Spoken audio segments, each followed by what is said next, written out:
नमः सिद्धेभ्यः।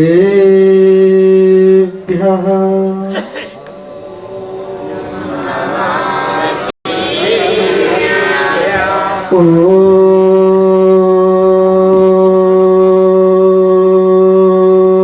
नमः सिद्धेभ्यः।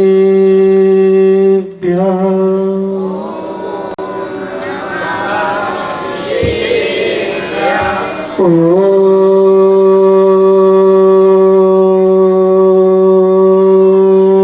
नमः सिद्धेभ्यः।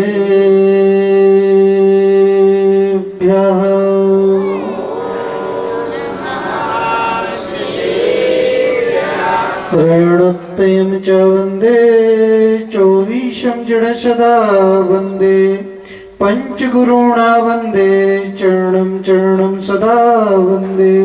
नमो हरिहन्ताडं नमो सिद्धं नमो आयर्याडं नमो अच्छायाडं नमो लोहे सभ्यसाउडं। बोलो अनंतानंद सत परमेष्टि भगवान की, चिंतामणि पारसनाथ भगवान की, अंतिम तीर्थेश वर्धमान स्वामी की, वात्सल दिवाकर आचार्य श्री विमल सागर जी महाराज की, गणाचार्य श्री विराग सागर जी महाराज की, आचार्य श्री विनिश्चय सागर जी महाराज की, तीन कमन कुड़मराज की, अहिंसा परमो धर्म की, 64 रिद्धि महाविधान की, परम पूज्य मुनिवर श्री प्रवर सागर जी महामुनिराज की, समस्त मुनि संघ की भव्य आत्मन। इस संसार पर दृष्टि पड़ती है तो ऐसा प्रतीत होता है जिनने आत्म रूपी घट को पी लिया है, अमृत रस को पी लिया है, वे अनंत सुख का अनुभव कर रहे हैं। वो जो बाहर के घट को पी रहे हैं, बाहर के घट को देख रहे हैं, आचार्य वर्ग कह रहे हैं वह जीव इंद्रिय सुख का ही अनुभव कर रहे हैं। पर जो बाहर के घट को देख रहे हैं वह जीव पुरुषार्थ कर सकते हैं, धर्म पुरुषार्थ कर सकते हैं, मोक्ष पुरुषार्थ कर सकते हैं। वो बाहर के घट के को उपयोग को छोड़कर अंतरंग घट की ओर दृष्टि रखकर उसका पान कर सकते हैं। वो जो अनादि से जो कर्म लगा हुआ है, कर्म बंध लगा हुआ है, उसको विनाश कर कर अनंत सुख का अनुभव कर सकते हैं। पंडित जी साहब, घट भरे इन लोगों ने क्या भरे हैं? कौन से घट भरे हैं? कोई बता सकता है कौन से घट भरे हैं? पुण्य के घट भरे हैं। ये जल है तो सामान्य जल नहीं है, ये पुण्य के घट हैं। जब भगवान का समोषण लगता है, क्या लगता है? जब भगवान का समोषण लगता है, कुबेर समोषण की रचना करता है। कौन करता है? स्वधर्म की आज्ञा से वो कुबेर समोषण की रचना करता है, उस समोषण की शुद्धि की जाती है। यहाँ भी भगवान का समोषण लगेगा। पंडित जी साहब, लगेगा कि नहीं लगेगा? समोषण की रचना होगी, भगवान विराजमान होंगे, उस समोषण में विराजमान होंगे। तो स्थल की शुद्धि करने के लिए जो भक्ति भाव से जल लाए हो, ये कौन सा जल है? सामान्य जल नहीं है, ये भक्ति का जल है। क्या है? और जहाँ पे भक्ति होती है, प्रभु के प्रति भक्ति होती है, गुरु के प्रति भक्ति होती है, जिनवाणी के प्रति भक्ति होती है, आचार्य वर्ग रहे हैं, जो सामान्य जीव होते हैं, जो सामान्य जीव होते हैं, वो विशेष हो जाते हैं। हमारे देखो सामान्य हैं, अभी इनका संकलीकरण होगा। क्या होगा? संकलीकरण होगा और स्थापन किया जाएगा, नाम निश्चय से स्थापन किया जाएगा। ये सोधर्मेंद्र हैं, ये कुबेर हैं, ये महेंद्र हैं, आचार्य वर्ग रहे। उस नाम संज्ञा में भी, उस नाम संज्ञा में भी ऐसी शक्ति छिपी हुई है, ऐसी शक्ति छिपी हुई है, जैसी नाम संज्ञा को प्राप्त होंगे और जीव पुरुष अपने आप को अनुभव करेंगे।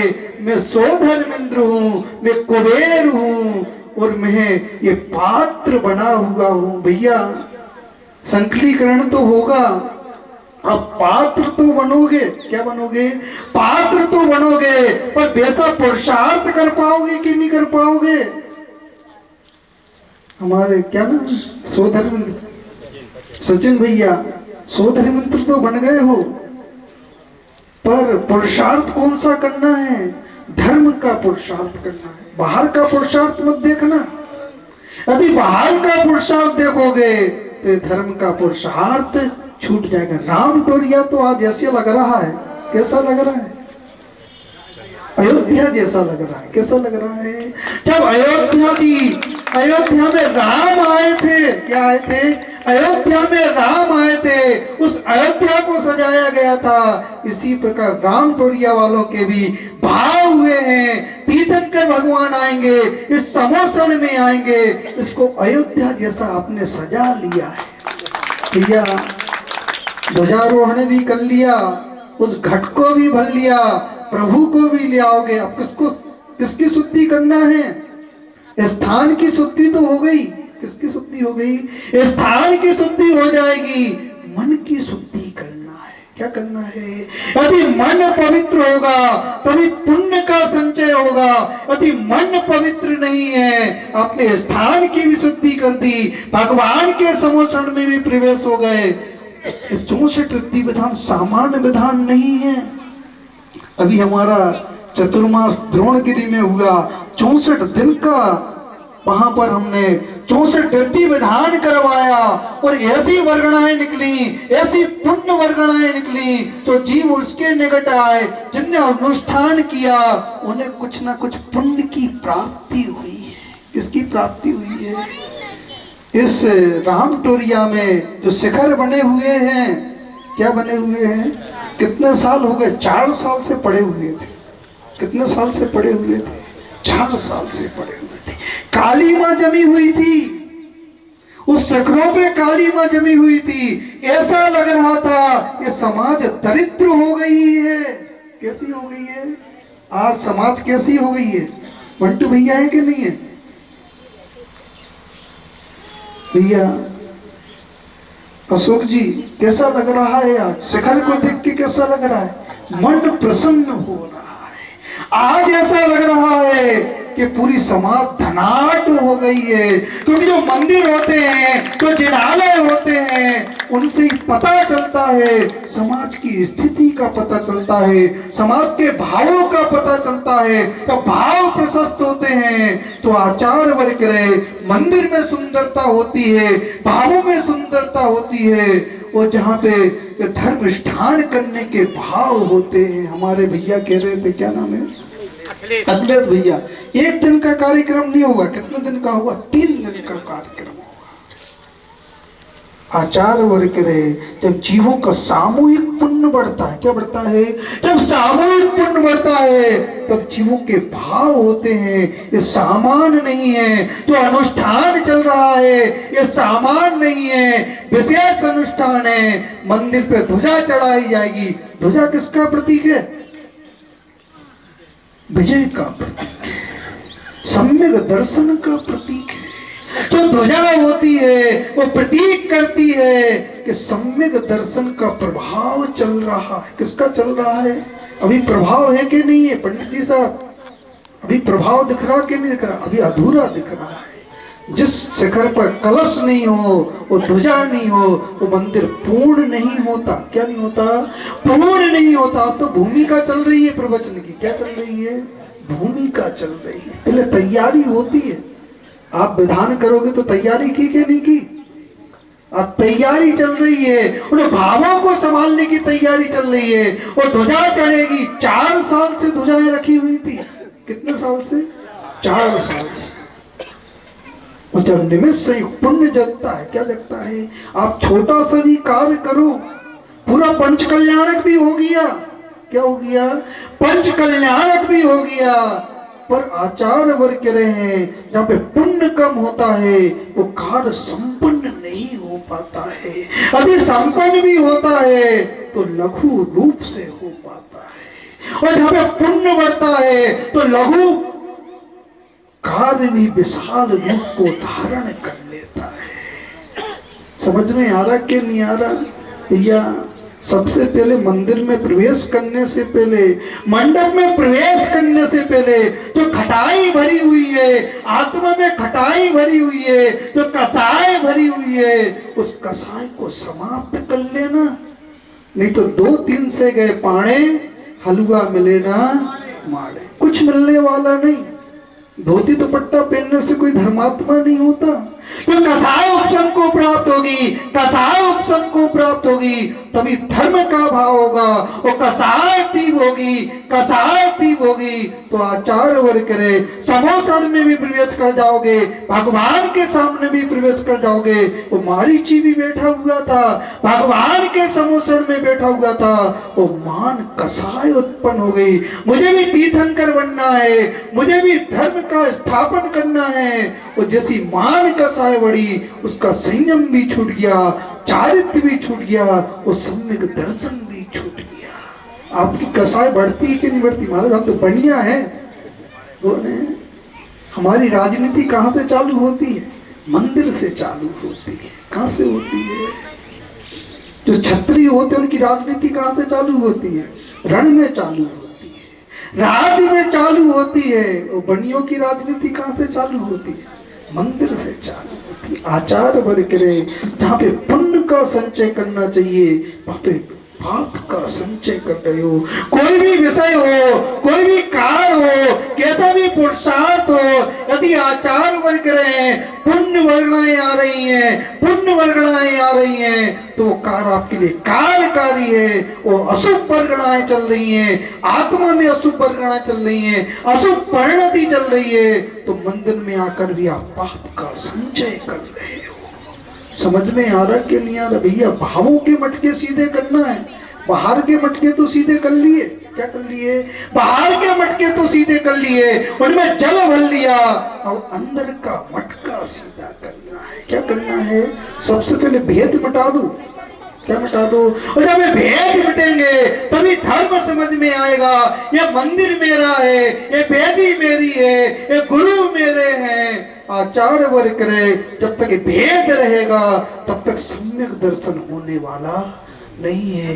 कोई भी जिन्न बिंब हो, कोई भी जिनालय हो, कोई भी दिगंबर संत हो, उनके ऊपर जो संस्कार किए जाते हैं, संस्कार किए जाते हैं, वो बराबर किए जाते हैं। आचार्य विद्यासागर महाराज जी की भी दीक्षा हुई, आचार्य विराग सागर जी महाराज जी की भी दीक्षा हुई, आचार्य सुनील सागर जी महाराज जी की भी दीक्षा हुई, आचार्य विशुद्ध सागर जी महाराज जी की भी दीक्षा हुई, आचार्य विनिश्चय सागर जी महाराज जी की भी दीक्षा हुई, और मेरी भी दीक्षा हुई। भैया कौन से संस्कार थे? 28 मूल गुण के संस्कार थे। कौन से संस्कार थे? 28 मूल गुण के संस्कार थे। कोई भी जिन्न बिंब हो, यदि उसके संस्कार किए जाते हैं तो अनंत चतुष्टय के संस्कार किए जाते हैं। ना कोई मूर्ति छोटी होती है, ना कोई मूर्ति बड़ी होती है, ना कोई संत छोटा होता है, ना कोई संत बड़ा होता है। सब संत समान होते हैं। सिर्फ व्यवहार की दृष्टि से, व्यवहार की दृष्टि से संत छोटा बड़ा हो सकता है, पर जो मूल गुण की दृष्टि से संत समान होते हैं। समझ में आ रहा कि नहीं आ रहा भैया? समझ लेना, ये श्वास आ रही है, जा रही है। यदि पद प्रतिष्ठा रहेगी, पद प्रतिष्ठा रहेगी, उसका मान रहेगा, धन का अभिमान रहेगा, तो आचार वर्ग रहे। आप मंदिर में आते हुए भी धर्म ध्यान नहीं कर सकते। यहाँ भी मंत्रणा करोगे, यहाँ भी मंत्रणा करोगे, किसको ऊपर उठाना है और किसको नीचे गिराना है।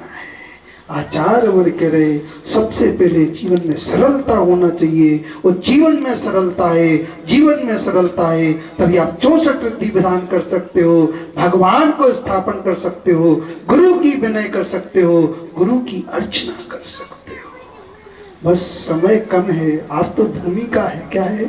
भूमिका है।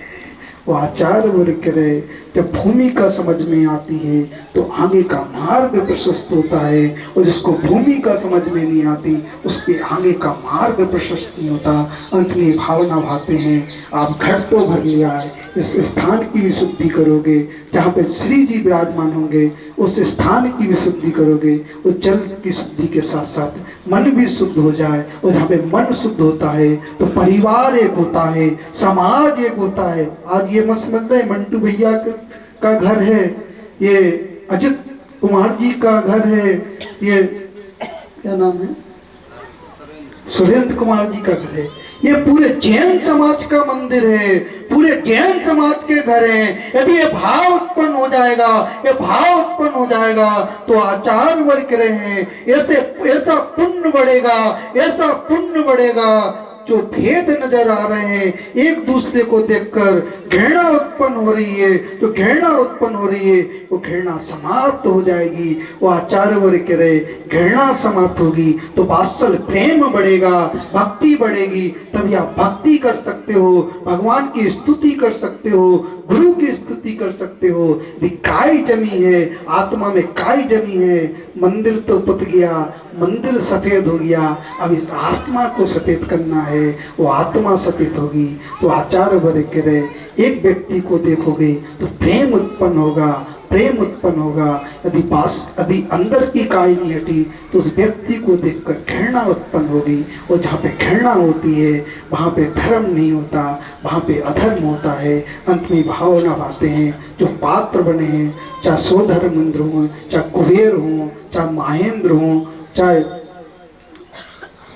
सनत कुमार हों, जितने भी पात्र हों, सब अपने मनोभाव से इस कार्यक्रम में आकर पुण्य का अर्जन करें। हमारे पंडित जी कहाँ से, बमोरी से, अशोक कुमार जी, ये भी अपने मनोयोग से इस कार्यक्रम को संपन्न करेंगे। सबको बहुत बहुत आशीर्वाद है, पूरी समाज को आशीर्वाद है। सब मनोभाव से कोई बेरे विरोध मत रखो, क्या नहीं रखो, जब तक ये कार्यक्रम चल रहा है, हम तो कह रहे जब तक जीवन चल रहा है, जब तक किसी प्रकार का बेर विरोध नहीं होना चाहिए। ये मत सोचो ये मेरे परिवार के लोग हैं, ये मेरा भाई है, ये मेरा पिता है, सभी मेरे भाई हैं, सभी मेरे आदरणीय हैं। ऐसा भाव होगा तभी ये आप ऐसे पुण्य का संचय करोगे, ऐसे पुण्य का संचय करोगे, 64 रिद्धि विधान करोगे, और ऐसा पुण्य बढ़ेगा, ऐसा पुण्य बढ़ेगा। आप भी एक दिन अपने आत्मा घट को पढ़ोगे, अमृत को भरोगे, आत्मा के अमृत का रसपान करोगे, और जहाँ पे आत्मा के अमृत का रसपान होता है वहाँ पे केवल ज्ञान होता है, और जहाँ पे केवल ज्ञान होता है वहाँ पर 64 रिद्धियाँ होती हैं, और जहाँ पे 64 रिद्धि होती हैं आचार्य वर्ग कह रहे वही पर्याय सार्थक होती है। अंत में भावना भाते हैं, आप अपने मनोभाव से विरोध को छोड़ते हुए वात्सल भाव को रखते हुए इस अनुष्ठान को करें, इसी में आपका कल्याण है।